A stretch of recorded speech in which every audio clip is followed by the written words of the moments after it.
year before last year, but even then it feels that we shouldn't have missed you. God shouldn't have taken you from Gandhigram University and opportunity to meet every one of you as well as my beloved Anna. So thanks for the invitation from the organizers, and I am also delighted to be here for the first time at the Sri College. I thank the principal sir as well as the organizers. And the topic that is given to me is the role of governance and leadership to sustain quality of higher educational institutions. See, when we talk about the governance as well as leadership, we have got an iconic personality here who has mastered governance and who is accepted as, universally accepted as the best leader, Professor Dr. Madheshwaran sir. See, what really matters is to have good governance in any higher education institution or to have the quality of leadership. One is, number one, we have to own the institution. Number two, we have to own the people. And number three, we have to own the infrastructure of the entire campus. So once you have these kind of feeling, it is a feeling like, of course, this building is made of bricks and cement and mortar. But beyond that, when you add life into it, when you add sentiment to it, when you add value to it, it becomes like owning the institution and working for the institution. That is what governance means, and governance is not a single or an exclusive entity like which cannot be achieved by a single person. It should be contributed, it should be attributed, it should be consolidated by a group of people who are entitled for that, the support of the entire community. That is what we call as governance. So talk about the leadership. So what do you mean by a leader? A leader is the one who works with us and takes us forward by pushing us forward. So when you have a good leadership, everything will fall in place. When you have the right governance and right leadership, that will ensure that all your dreams are met, all your visions are achieved. So when any institution is being started, it starts with a vision as well as a mission. So we just inscribe in every possible significant places, this is the vision and mission of the institution. So whoever is occupying the apex of the position, maybe vice chancellor or principal or director, they have to first digest what do they mean by vision and what they mean by mission of an institution. So once you get the essences of vision and mission, it is very easy for anybody or a team of experts to take the institution forward. So as we talk about this Naac, this is one of the important criteria, that is governance and leadership, that is marked as criterion 6 in the set of 7 criterion. So this program being sponsored by Naac, it is ideally important to speak about what you understand by the role, impact, significance of this leadership and governance. How does it assure and ensure quality sustenance as well as quality assurance in higher educational institutions? See, now as we compare our time when we were in the college, when I joined this institution, Gandhigram University, 33 years back in the year 1990, there was not much of pressure. We didn't have any other work other than doing teaching. But now there is a paradigm shift and there is a complete transformation that has taken place. And that is given a lot of challenges, a lot of opportunities, a lot of responsibilities, and a lot of demands. So now when we talk about Naac, when we talk about NIRF, when we talk about NBA, when we talk about AICTE accreditation, all this stuff, we all know a castle cannot be built overnight. And you cannot build castle in the air. So it is very important to plan properly and execute properly. So when I decide to go for Naac, we should be prepared from day one of the 5 years of accreditation. When we decide to go for NIRF, we know pretty well what are the expectations from NIRF, and we have to prove ourselves in all possible components of NIRF. So it is not just like a game that you can do overnight and get A++ from Naac or to be in 1 to 100 merit list. So as there is a lot of necessity, a lot of pressure to plan, design, execute, this governance and leadership plays a very important role. That is the reason why this Naac has given 100 points for this governance and leadership. So let us just go one after the other and see what are the essential components that we have to think about in terms of governance and leadership.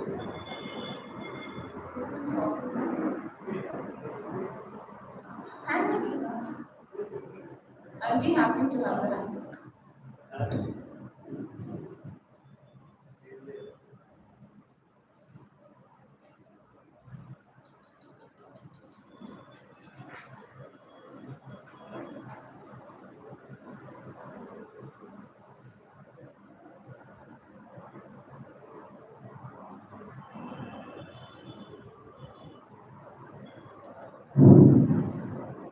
Okay.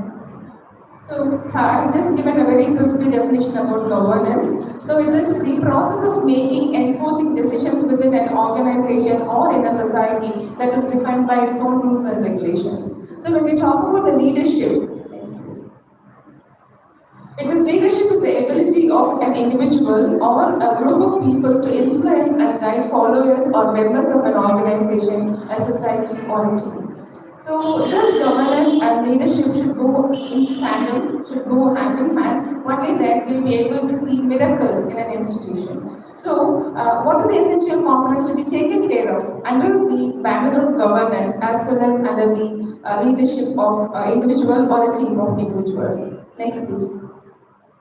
So when we look previous one, when we look into this higher education institution scenario, it is a kind of complicated component which has got good number of components as such, and every time it is getting augmented automatically. This dynamic changes is happening in each and every institution. So it involves university, college, academy, learning, technology, then offering degree, giving graduation, doing research, innovation, many things. And this list is endless. Every now and then the list is getting augmented.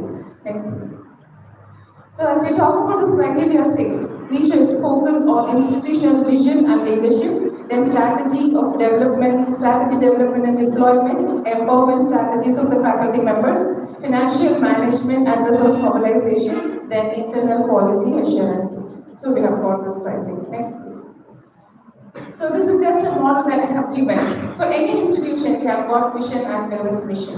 So just to give a hypothetical taste of this vision and mission, excellence in technical education through innovation and teamwork.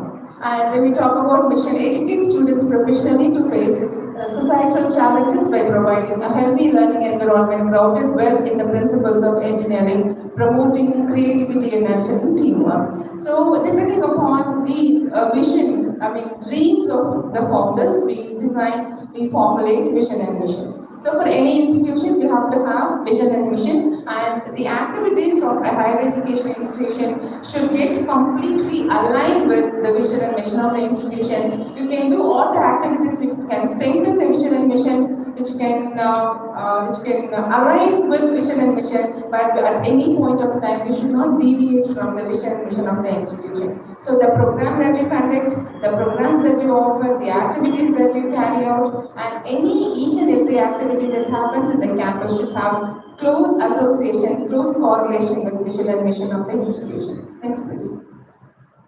So this governance and learning in higher education institution, it is being done by competent administrators. And we have got the level. It can be university, college, then within the college you have got schools, departments, and then the programs being offered. So when we talk about the leaders, we have got different kinds of leaders. It can be a vice chancellor, or it can be a principal, or vice principal, or there can be a director, coordinator, and like that. So the academic council members, below the leader, we have got a structure, an organo chart, which involves academic council members, management council members, chairman of board of studies, coordinator of chairman of the committee, and depending upon the institution, this nomenclature varies, right? It can be a college or it can be university, accordingly it changes. So what is the purpose of all this kind of structured leadership? It is only for the fulfillment of vision, mission and objectives through strategic plan, setting up board based on targets and review mechanisms. Next please. So the role of governance and leadership in higher education institution, it helps to provide all disciplines in futuristic and emerging areas. See, now when we talk about the programs that we want to offer, it has to have complete justification when you decide to go for it. See, you cannot offer a program as you want to offer. We have to look at the demand and what is its impact in the society, what is its scope in the employment market, and how it is going to help these stakeholders, and how the students are going to get benefited when we introduce a new program. So once everything is being justified, once it is convinced by the respective council and it is approved by the council, it is ready for rolling out. So this focusing on research and innovation, developing graduate attributes as per the need of the discipline and profession. See, this graduate attribute is playing a very important role. Any higher education institution should uphold, that is, the graduate values for the students. At the same time, that should be uploaded in the university college website. What are the graduate attributes with which you are starting all the programs? So developing overall personality of the students to be excellent professionals and make them ready for employment market, and maybe private sector employment, public sector employment, or it can be like entrepreneur, whatever it is. We have to ensure that they imbibe their professional skills when they are in the campus with us during the course of this study.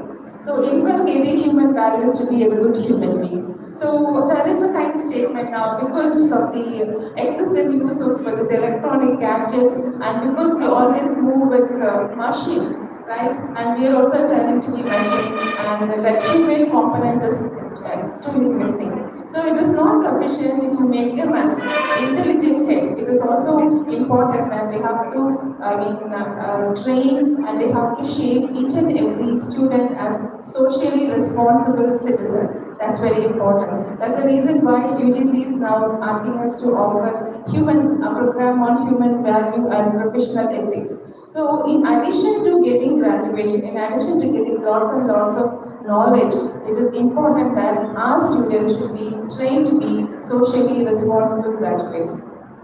Next, please. So the effective leadership is visible in various institutional practices such as decentralization as well as participative governance. These are the two things which will always ensure that, and each and every faculty member will have a kind of belongingness and a sense of responsibility when they are in a part of a system. So this decentralization is the reason why you have got the organization structure. That is the topmost category, then below which the power is being decentralized, and power is being divided with various levels, so that it is easy for us to achieve any kind of task that is given to us. Next, please. So the participative management, effective planning, coordination and implementation as well as monitoring is done only through delegation and decentralization of power as well as responsibilities. So this delineation of power takes place only when there is a decentralized governance. So now, delegation of authority and operational autonomy to departments and co-curricular as well as extracurricular units. See, I think you all must have come across the elements of NEP 2020, and that states that each and every teacher will be responsible to design their own course, and that should be offered by the respective teacher, and it is only between the teacher and the student to decide about the credentials and credit of any program. There is not going to be an academic council which will approve this, so the teacher can be as innovative as possible. The teacher can design any kind of course that is prospective in terms of employment and knowledge augmentation, and once it is done, if there is going to be a demand, the teacher can offer his or her own course. So that is going to be this way in the future. In addition to that, maximum utilization of available human potential is possible through democratic and decentralized governance policies. So it is applicable to any higher education institution, may it be small, medium or very big. So principal in coordination with VPs, HODs and coordinator committees make the governance fully representative, responsive as well as completely aware of what is happening around us. Next. Empire has resumed.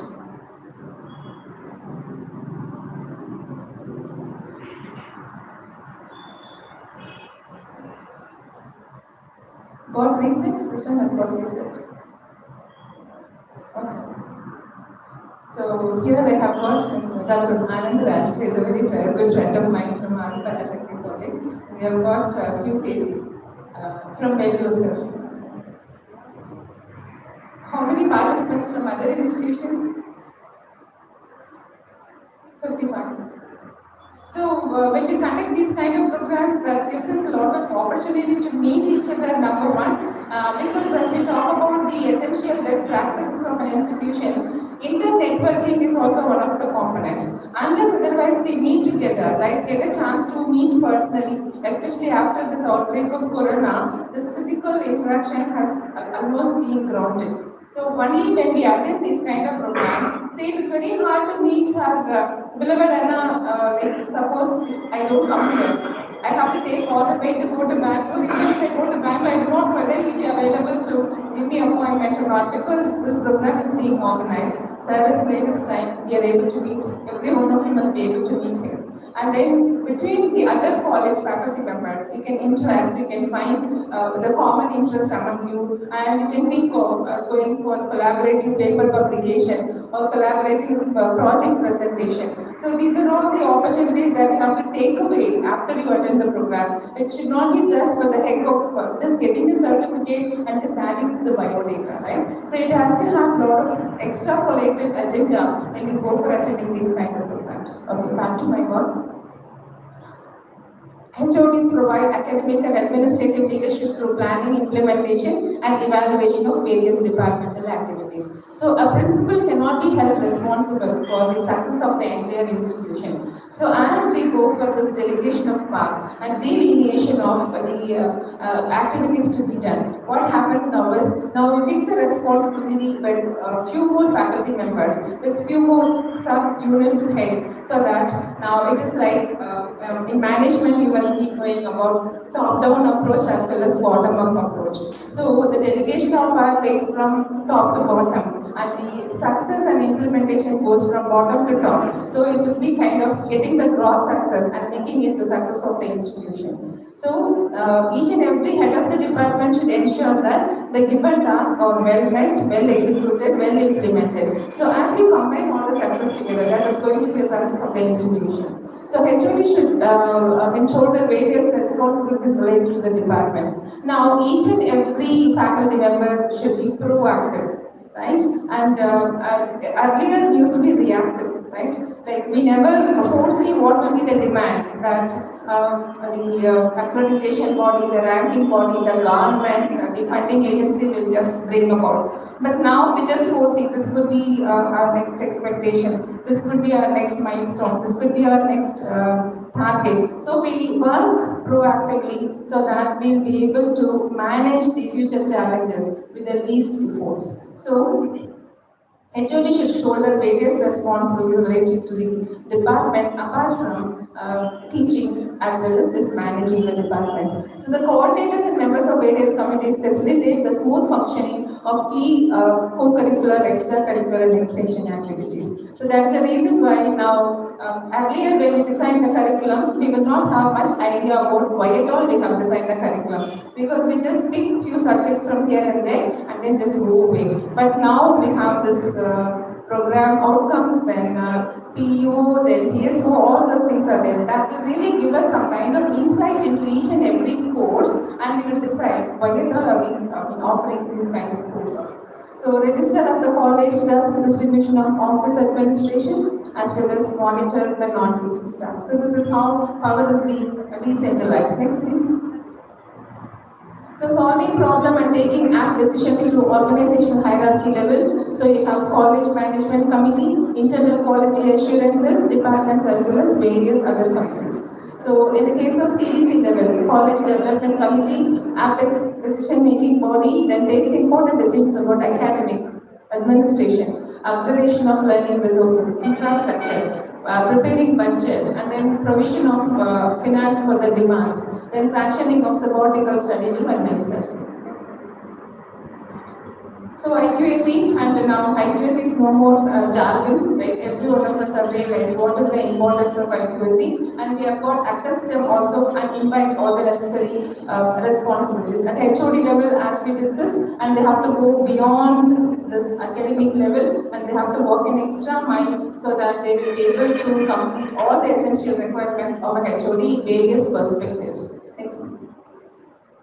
So coordinators, I mean, I just made a mention about a principal or one who is in the apex, then we spoke about the HOD, then we spoke about the coordinators, then coordinators of the committee. Now there is going to be a committee for a specific purpose. So the members should ensure that the purpose of formulating a committee is well met. And then non-teaching staff, like teaching staff and non-teaching staff should complement each other. Right? It is not that a teaching staff cannot be a unitary component and non-teaching staff cannot be another unitary component. They have to go hand in hand, and it should be a kind of complementary support for each other. And at student level, students are the foremost and important stakeholders of higher education institution. And if there are no students, we find no place.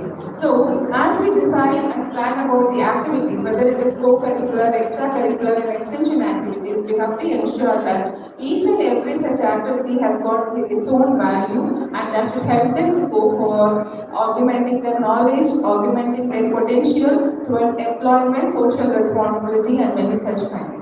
Next, please.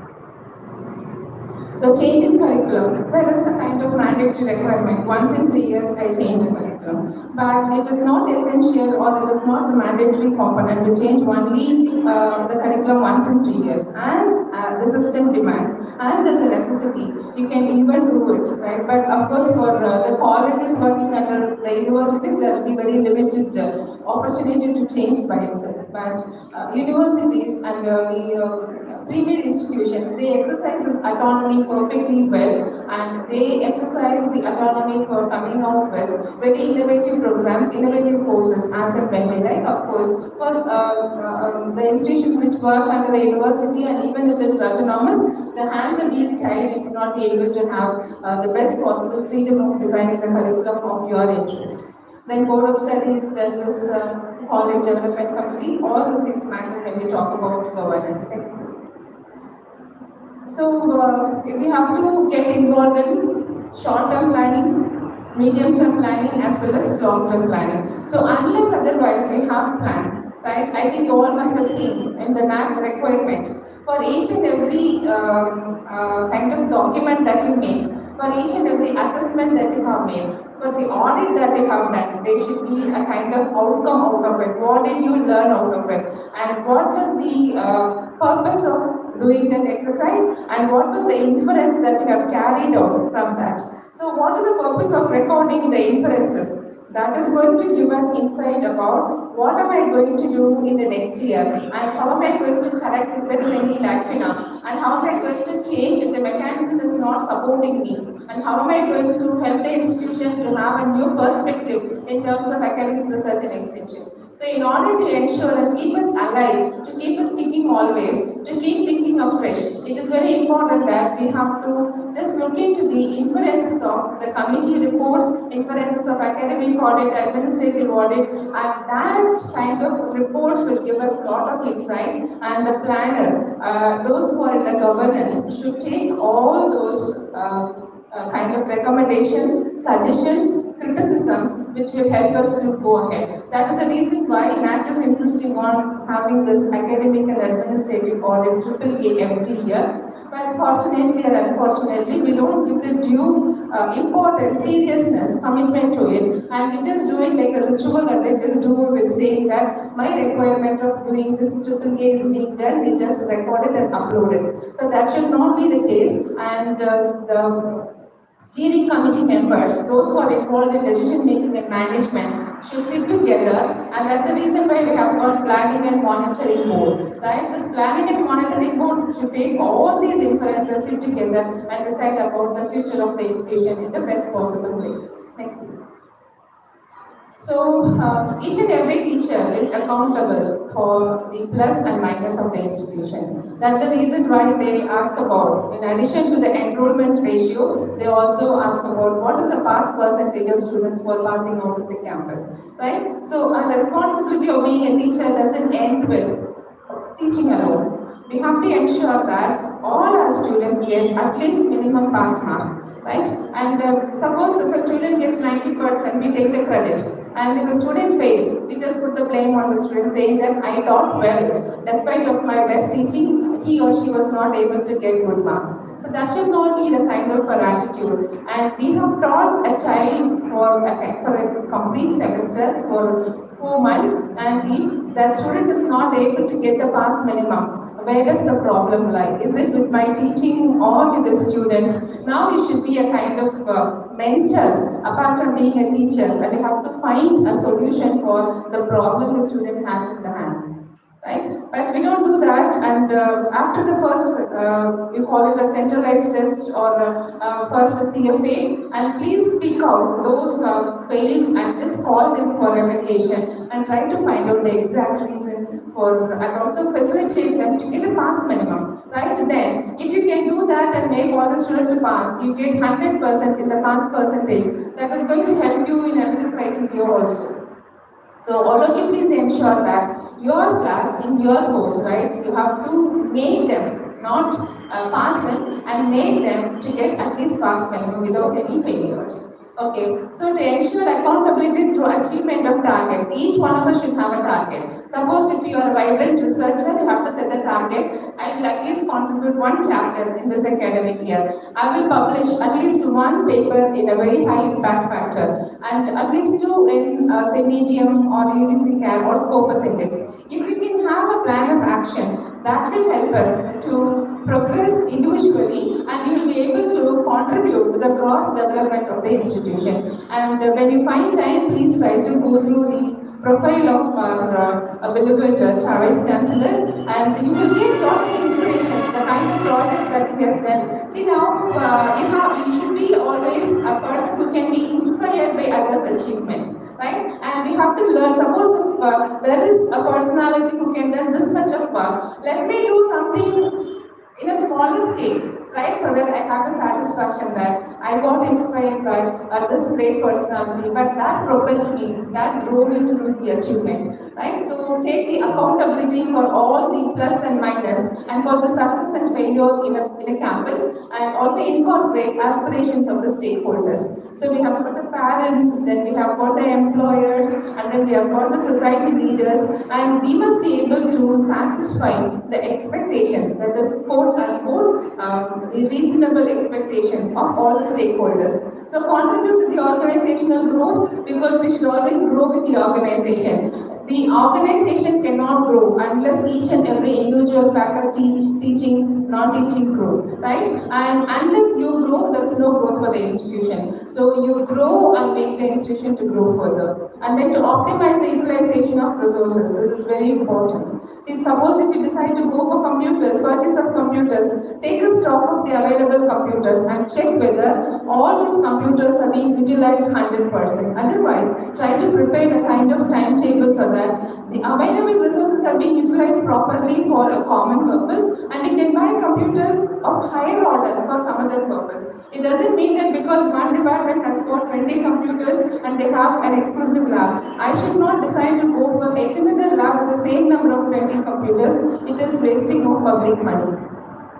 So for any kind of purchase that you make, for any kind of proposal that you make for the purchase, ensure that your proposal is well justified with respect to cost and utilization, as well as what is its impact in the development of a campus. So please ensure all those things. Then impact global competence. Now the world is shrinking because of the advent of internet and all these kind of electronic transformation that takes place.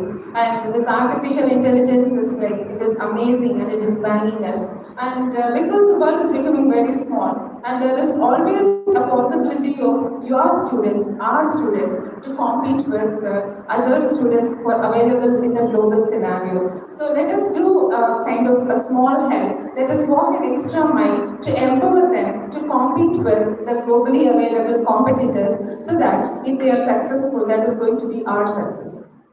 And to make students job ready, that is very important, because you have to make them ready for the job. That is the ultimate responsibility of each and every teacher. It doesn't mean that a student can get 90% if he or she come to me, and if that 90% is not going to help him or her to get a decent job that is suitable for the graduated degree, there is no point in giving such kind of education. Next please. So perspective plan at the college level is very important. As I made a mention, now whenever there is a committee that visits, and suppose if we have say interdepartmental committee or any kind of committee that looks into the development, progress and future plans of an institution, please take all those things and try to check whether all those recommendations are well implemented and what are the changes that we can make so that the existing system can get improved upon and what are the components to be changed so that it becomes a kind of new blooming system that will give you better kind of perception. So induction of new academic programs, this is very important, but when we talk about this induction of new academic programs, we have to first of all look into the demand, whether we have the human resources, whether we have got buildings, whether we have got the necessary lab facility. So once everything is being justified, then we can go for offering academic program. So because the next,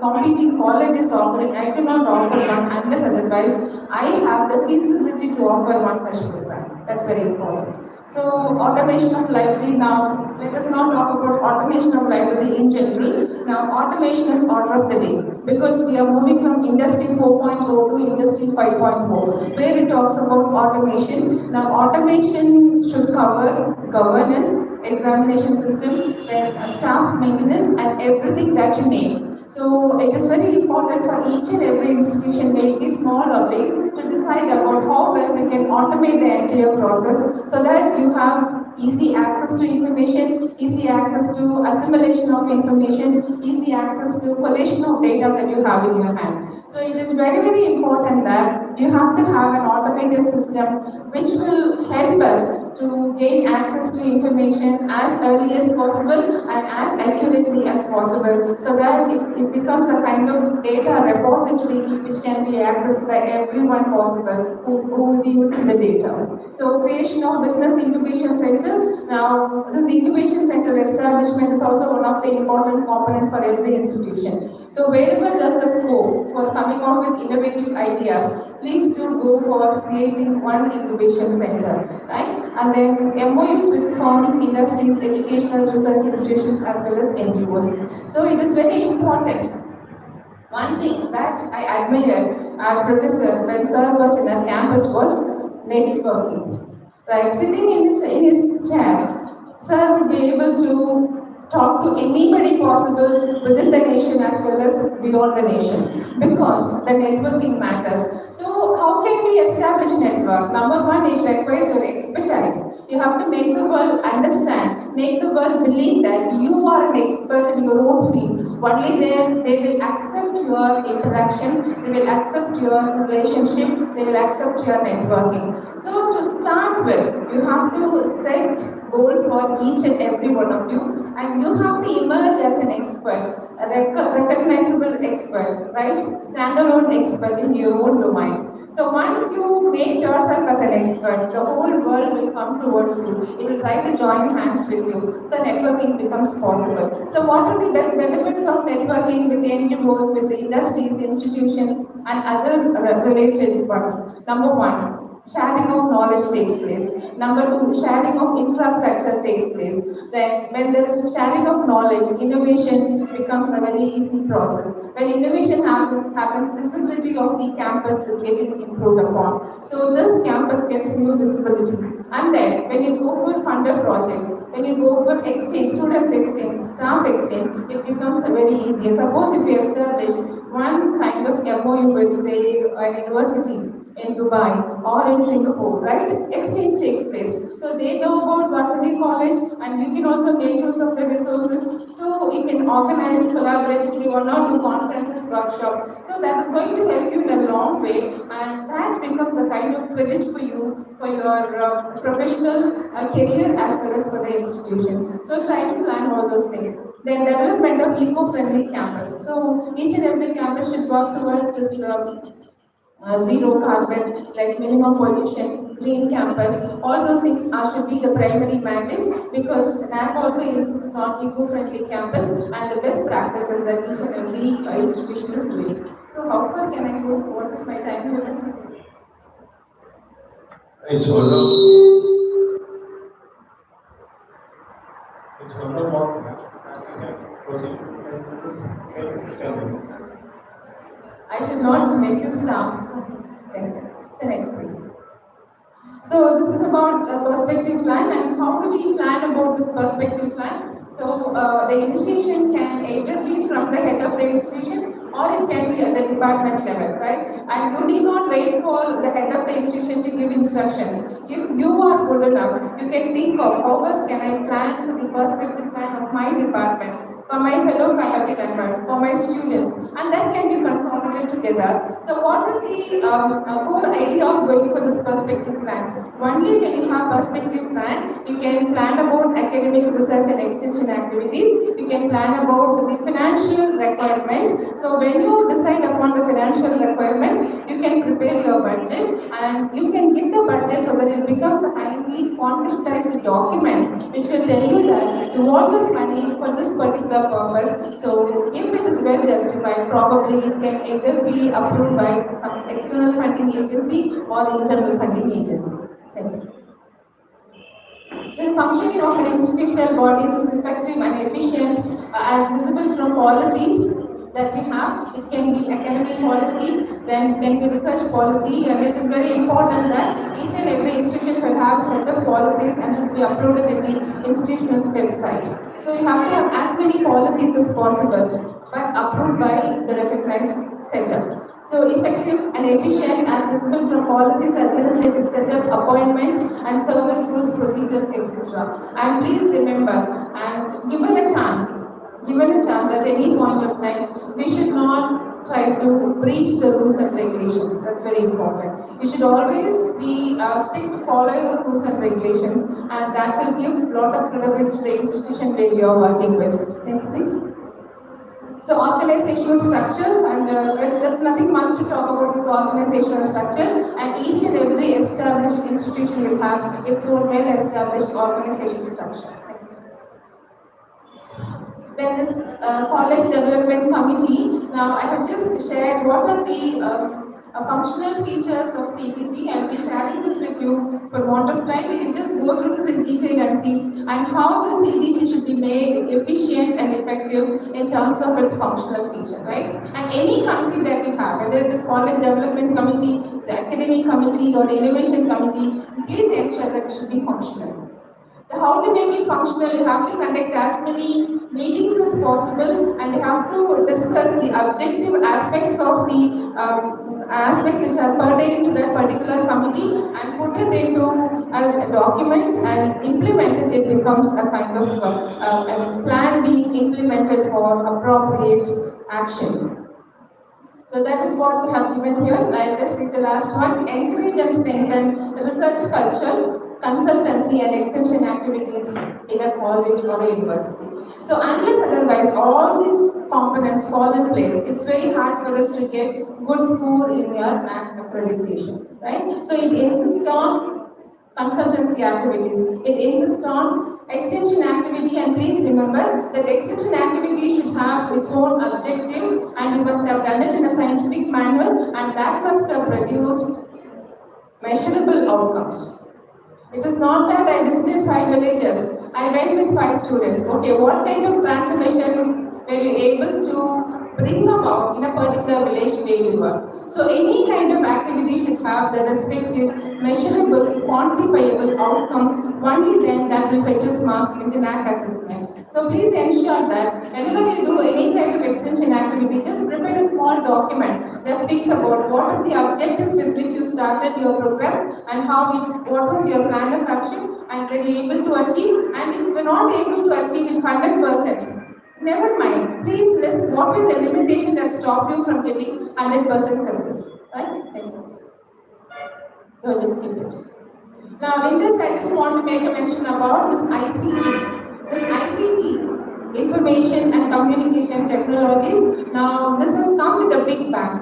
Now until the break of Corona, we never thought this teaching online will become this popular, right? But now that has become order of the day now. And now we have to get the best benefit out of this online teaching and learning. So this ICT teaching and learning plays a very important role when you go for any kind of assessment. So there they just want to ask how many of your graduates registered, and how many of them have got their certificate awarded out of the registered. It is not that we just register and forget it, and we have to ensure that all those who are registered must have completed number one, and how many number of courses do you offer, and what is the digital repository of resources you have for teaching and learning, and how many have you created, and how many of the outsiders are using your resources. If you have got good data about all these kind of things, that will help you to get good marks in ICT, right? So the teaching and learning is the pivotal point. That is the central point around which the entire institution revolves. So when you have got good teaching and learning practices, that will help us in a bigger way to get good percentage of marks in the first criteria. Next. So rules and regulations, as I made mention earlier, we have to ensure that the formulated, approved, implemented rules and regulations are to be followed in tandem. Next.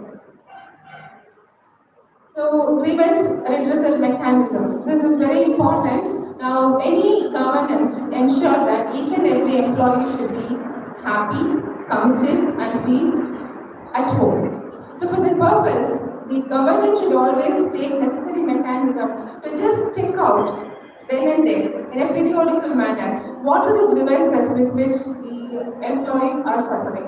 So if that mechanism is well met, then no one can stop the progress of an institution. So there should be a grievance redressal committee, it should be available, and you should have the freedom also to express what are my grievances, how it could be met. So this becomes part of the governance and leadership. Next. Now the point is, what do they ask about this grievance redressal mechanism, and any grievance that has come to the notice of the respective committee or to the leader, and that should be resolved within a very shortest period of time. They will ask about on which day the grievance was recorded and at what time that has got redressed. So the leader should also ensure that any grievance should be redressed at the earliest time as possible. So implementation of e-governance. I made a mention about automation. E-governance is an inevitable component of any kind of higher educational institution. Even in small schools, they have got the entire system being automated. So this e-governance plays a very vital role when you go for assessment or accreditation or even for career. So please ensure that whether it is an incremental way or in the form of divide and conquer way, we must be able to achieve 100% success in e-governance that involves administration, finance and account, student admission, support activities as well as examination. Major components. So e-governance, like every one of us must be aware, I have given the details. We can skip this. So it is too late to discuss about what are the benefits of e-governance, because now we don't have to go to an electricity board office to pay the bill. We don't have to go to any other office for that matter, because everything is done through online. Right? Just sit at home, you just travel and then finish all your payment. So that is possible only through e-governance. So that kind of facility, that kind of easiness should be established in your campus so that the students, faculty members, and other stakeholders must be able to discharge their duties, do all the activities in the easiest way possible with the least effort. That is the ultimate idea of this e-governance. Next. So now they ask about how many smart classrooms do you have. It's very important. So at least we have to have at least 2 or 3 smart classrooms which can be used in a sharing manner so that the students get used to, because even in schools they have got smart classrooms, right? Whereas our students should be exposed to what are the advantages of interactive learning. Now as a teacher, I think you all must be knowing we must practice all those modern practices of collaborative learning, right? And then flipped learning, right? Cooperative learning. Please, practice all these things at a very small scale, right? Give a topic to your student, let her come and discuss in the class, you learn together, right? And have the practice of records for collaborative learning, cooperative learning, right? Flipped classroom. Just do a small exercise for each of the goals and have a record that will help you to get better marks in teaching and learning practices. So examination, it is very easy if the examination schedule can be automated, if mark preparation is being automated, and computation of marks with CFA, I mean internal external is being automated. So once it is automated, right, it is very easy for every one of us. So that involves examination too. Next. So this is playing a very important role, MOOC, in terms of teaching and learning, and we have to pay special attention to this MOOC and ensure that this is one of the vibrant components of teaching and learning across the institution. It is not that only science make use of the facility and do this, make the students register, and we have to identify the respective course and MOOC and make as much as enrollment as possible. For that matter, it should be 100% enrollment and 100% completion of a particular course by all the students. That will give you full mark in terms of this e-learning. So the elements of ERP, I think every management should plan for about this enterprise resource planning, and this is the chart that describes about what are the components of ERP. Right? So once you just have this as a checklist, have I done for the students, have I done for the staff members, have I done for the other activities like student attendance, preparation of reports, when everything is covered under this e-governance and automation, enterprise resource planning, then you get good marks in automation when you go for Naac assessment. Right? So it is not that you have to go for a very big shot software, it can be a very simple in-house software. And also please remember, and if the faculty members of computer science and mathematics join together, and if you can develop an in-house automation, that will give you more marks than going for a purchased one. Right? Because you understand the system and you will be able to come up with a better solution. Next. So MOOC platforms, you know about these kind of things, and also you have good exposure to this. Next. The institution has effective welfare measures for teaching as well as non-teaching staff, and this is inevitable. Like we have to take special care to prepare beneficial and development mechanism for both teaching as well as non-teaching staff of the campus. You can skip all this faculty. Now, in addition to this faculty facilities, this faculty empowerment plays a very important role as we go for assessment. What is faculty empowerment? Now, as we enter the digest come with a PhD, it's not sufficient. And because time is changing and change is permanent, right? And necessarily each one of you should keep updating yourself with the changing technologies so that you become updated. Only then the students under you will get updated, and that will help you for innovative curricular design, innovative curricular revision. So that's very important. This faculty empowerment programs are to be well met in any institution. Next. So staff welfare measures should be in place, and I think the management should take care of all those things. Now, the proper documentation and proper evidence is produced with respect to these cases. Faculty empowerment, faculty welfare measure, grievance redressal, that will fetch you as much of marks as possible when you go for assessment. Next, please. So average percentage of teachers provided with financial support to attend conferences, workshop, and towards membership fees of professional bodies during the last 5 years. This is being asked. So now take this as a mechanism so that you will be able to impress upon the administration and say that at least 50% of the faculty members in rotation basis should be supported with the financial support to take up a mini project, right, a pilot project, or going for conferences, national as well as international, as well as attending programs, organizing. All these things have to be well met. Next. So this is about attending FDP, short-term courses, then conducting programs here. Now I'm sure that here you have this appraisal system in place. Annual appraisal system. Every year you must be preparing your performance appraisal format that is submitted. It should not be a kind of mechanical event. So you must be able to compare what did I do last year and what kind of improvement have I brought about this year. And if there is any lacuna, how am I going to make up in the third year? So any kind of PBAS, performance appraisal system that you prepare, should be a kind of auditing mechanism for your performance, for your pitfalls, for your bright and dark sides, right? It should not be just printed and then just passed on to the authorities, and ensure that you take an introspection about your achievements and do the needful. So quality initiatives. that is done by the administration, done by the IQSC, and done by the planning and monitoring board. And we have to take an audit stock of all the six and ensure that the initiatives that we take up for quality improvement, quality augmentation, quality enhancement should be result oriented. Right? And we can have good number of plan of action. And when it is implemented, when it is not giving any result, right, that should be put into a dustbin. So ensure that whatever kind of plan of action that you make, whatever be your perspective plan, whatever be your plan of action, that should give you the expected result. So unless you get the results, the entire plan, design, implementation goes waste.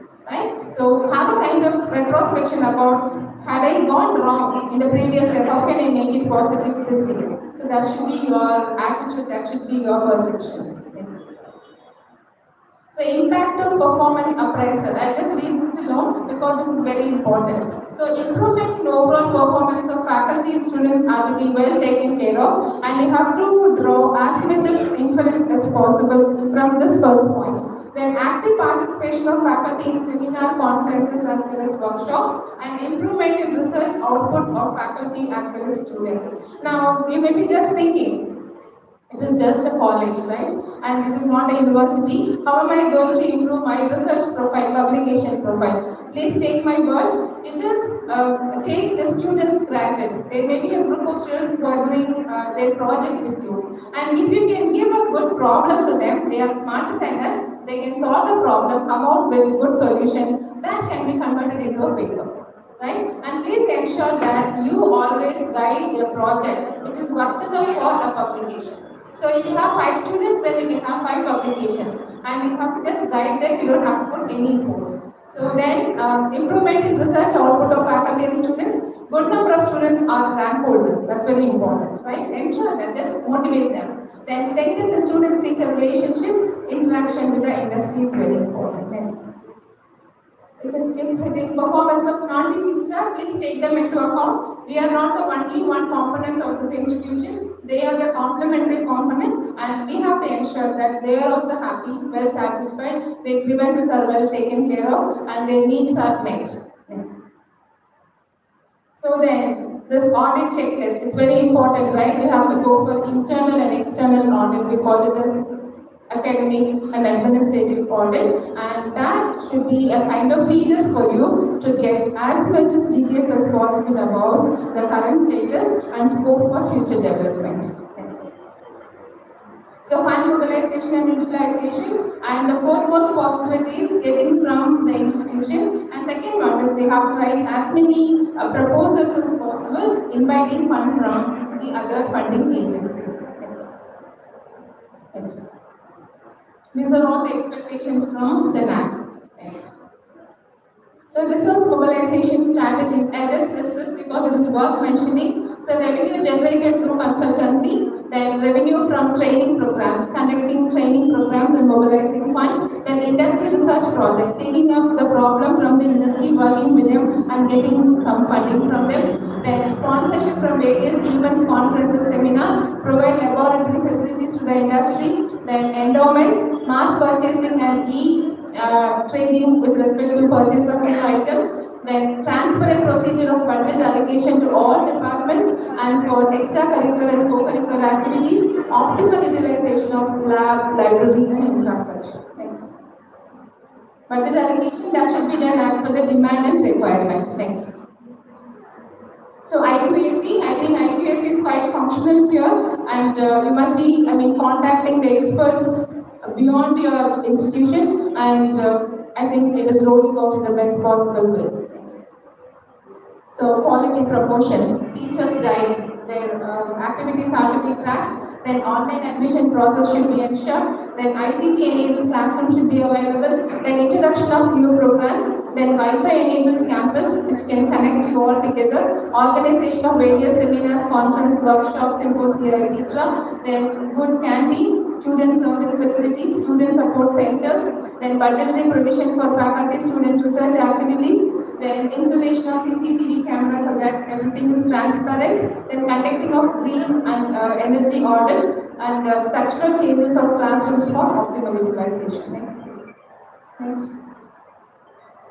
So quality assurance, I think each and every activity of IPS should be supported with the feedback form, right? You get the feedback, record it, see the inferences and take it for next plan of action. So these are the requirements as per Naac. So I made a mention about collaboration, and any collaboration will always help us to foster ourselves further and grow further. And wherever possible and wherever it is feasible, viable, please try to go for collaborative and inter-networking activities. That will really help you in a longer way, in a big way, as you do it continuously. Next. So NIRF component, this is yearly nightmare, right? At least Naac is once in 5 years.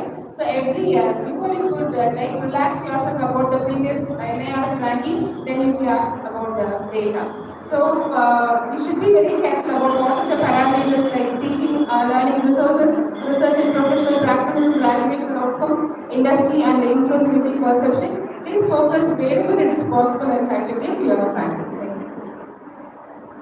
So I made a mention about this academic and administrative audit. Do it objectively. Don't take it as a kind of ritual event. Do it meticulously and try to get best benefit out of this triple A. So it's continuation of that. Next.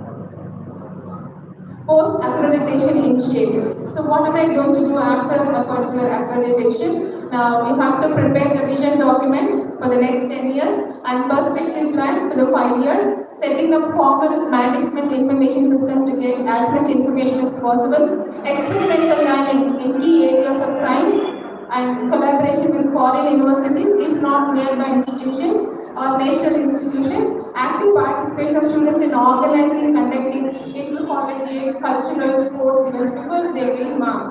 And then inclusion of new programs, then appointment of vice principal, planning and development, and wherever possible, you can just strengthen the committees. Next, please.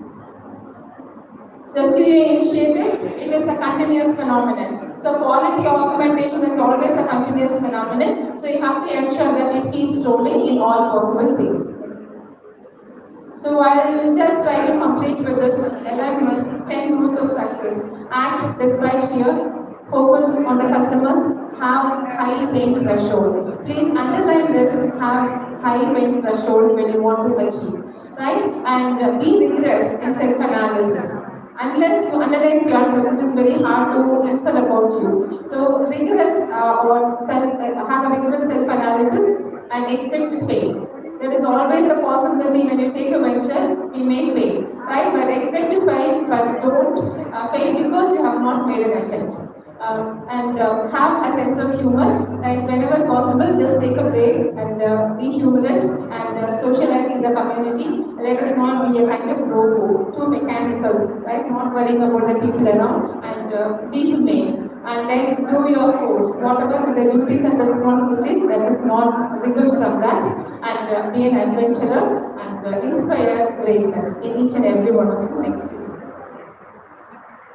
So these are the words of, inscribed in the stones of time. And according to Heraclitus, he says, you cannot, I like this very much, the statement very much, that's the reason why I just have it in my presentation wherever I go. You cannot step twice into the same river because water is always flowing, right? So once I step in, it's not going to the same water. So you cannot step twice in the same water for other waters are continuously flowing because time is rapidly changing, the system is rapidly changing, our mindset is changing, the expectations are changing, opportunities are changing. We cannot be stagnant, right? And you have to keep changing. You have to tune yourself to change with the changing environment. Otherwise, success will be a far remote component.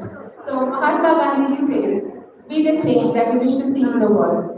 Right? So you should be part of the change mechanism only when it is possible to be successful and arise, awake and stop not till the goal is reached. The words of Vivekananda. And according to, again, the same personality, there is nothing permanent except change. So forcing the change with the change and be successful. Next. So there are always opportunities. Please dare to take the opportunities, right? And only when you dare to take the challenges, you'll be successful. For the fear of failure, please don't stop yourself. Next, please. So get set on your target and keep moving. And it should be you who can stop yourself, and no other external force can stop you from performing, from achieving, and emerging as an excellent personality. That's it. So, learning is creativity.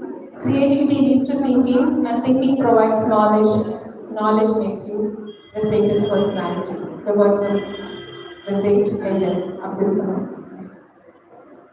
So, I have taken all the information from the Google, because Google is the mother of knowledge, right? So, I acknowledge my thanks to this Google resources, and I think I'm almost done. Next, please. So if there are any questions, I'll be very happy to take. And I think already you are very hungry and you are waiting for me to just stop the session. And sorry for the delay which is being incurred. I just want to finish with a very small story. And there was an architect, and he was known for his constructions. And he used to make beautiful constructions. He was a legend in architecture. And probably after 30 years of his service in a company, he got bored. Because the work was quite monotonous and he didn't want to continue it anymore, as we always feel. After 20 years of teaching, we feel that what is all about going teaching and reading with the chalk is correcting the papers. And we just get tired, right? In a similar way, he also got tired. He went to the boss and said, "Come on, enough of my profession. I'm going to take off myself from the company. Please relieve me." Then that was a shock for the boss, because he was making all his money out of his expertise. He said, "Why, just reconsider your decision, why do you want to leave?" He said, "No, I don't have any interest to continue my profession anymore." Okay, so as you decide to go, I'll do one thing, I'll give you a mega project that will be going to be a kind of milestone for your success that you have done for all the 30 years. So I'll give this, so you complete it and you can do this. This man, he just thought for a while. Anyway, I have made a good number of iconic success in all my projects already. So why should I just do it all over again? Even if I'm going to compromise on the quality, I am going to be goshed only with the success that I have made previously. So what he decided to compromise on the design, on the implementation, on the kind of raw materials, and it was a kind of substandard quality building that he did, right? And it was a massive project. So he didn't bother about this inspecting the entire process where the construction was on. He didn't have the periodical check, and he was on the verge of quitting. So the day came where the entire company had to bid farewell to this particular person. So the boss came in and he was just praising this architect's contribution for the growth and success of the institution elaborately. And once it is done, he said, because this company has benefited out of the expertise of this individual, and I just want to acknowledge for all the success he made. And so he handed over the key of the house that was finally done by the architect. So whatever that he did as a matter of compromise came back to him. And he was able to make beautiful work, quality assured work for others. Because he compromised once, because there was a sense of monotony, because there was a sense of dissatisfaction, because there was a sense of slackness in him. And because when he is living in that house or when he owns the house, he will feel that it was a symbol of compromise, right? It was a symbol of a kind of substandard execution. So this is just a story to just make us understand that let us not feel low at any point of time. There may be a lot of external factors that will pull down the spirit of working. Whatever be the external force, whatever be the kind of problems that we face, as we assume ourselves as teachers, let us do our best, right? And the challenges may be anything, the setbacks may be anything, and you have to feel that you are the best teacher in this campus. And you have to feel that you are the best mentor in the campus. And you have to feel that you are the best constructor of this campus. So just feel proud about your achievements and forget about the comments, criticisms, and whatever that will pull you down. And if you stand out, right, no one can stop your success. So I wish and pray that this Sri Vasari College should reach the greater heights in terms of its academic and research accomplishments, And I also wish and pray that in all the ranking and accreditation, they should grow further. And I'm happy to learn that this is the college from where Sir have come. Like this is a holy place which has produced a good number of legends. So they should grow further, and the visibility of this institution should be still widened further. And I wish you all the best. I wish all the participants a great success in all the endeavors, right? And தெய்வத்தாலாகாது என்னும் முயற்சி தன்மை வருத்த குருக்கள். So நம்மளுடைய முயற்சி தான் திருவினையாக்கும், முயற்சி திருவினையாக்கும், முயற்சின்மை இன்மை புகுத்தி விடும் அப்படின்னு திருவள்ளுவர் சொல்லியிருக்காரு. So let us all be பாசிட்டிவாக இருக்கும், நம்மளை சுற்றி ஒரு பாசிட்டிவான எனர்ஜியை நம்ம ஸ்ப்ரெட் பண்ணுவோம். எது வந்தாலும் பரவாயில்ல சமாளிச்சுக்கலாம். ஸோ நம்மளுடைய ஒர்க்கை யாருமே காம்ப்ரமைஸ் பண்ணிக்க வேணாம். All the best. I thank this management and the organizers for this wonderful opportunity to meet every one of you. I thank my beloved brother for this opportunity. Thank you. Thank you. Thank you, madam. Thank you for your very elaborately informative address. Question session from the participants. If someone is willing to ask any questions, please do post your questions. Now, can you name two best practices for an institution?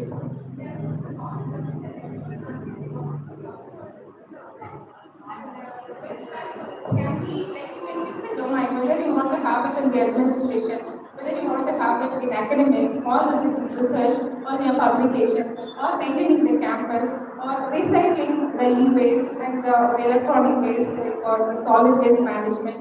Are you making some revenue out of it? So that should be decided by the societal setup as well as the practices that you make. And when you are able to meet your plan of action that would benefit the society or a specific community, that becomes the best practice. And the best practice should not be like conceived. It should be practiced, identified, and validated, well examined. Only then you can take it as a best practice. Does it have any consistency for 3 years or 4 years or 5 years? Not necessarily, but for one assessment period, you have to have at least 5 best practices, out of which you can pick 2. And suppose if you say that in the first year, this is my best practice, second year, this is my best practice. So that shows that there is no consistency of rolling out certain things. Suppose in the first accreditation, you might have created a best practice, then practiced it, proved it, and implemented it. So it doesn't mean that for the next accreditation, I have to meddle with the same best practice. The second one, I can innovate a new one. In the 5 years, I can experiment, prove it, and then make it as a best practice. Thank you for disseminating your knowledge to us, madam. The most anticipated guest of honor is here, Professor Dr. Yoganam, Director IQAC, Professor for Management Studies. Very highly acknowledge your presence, sir. Welcome, sir. Now, I request all the participants to go for lunch and be present here by 2 o'clock. The meeting is postponed. Thank you. Thank you. Good luck to everyone.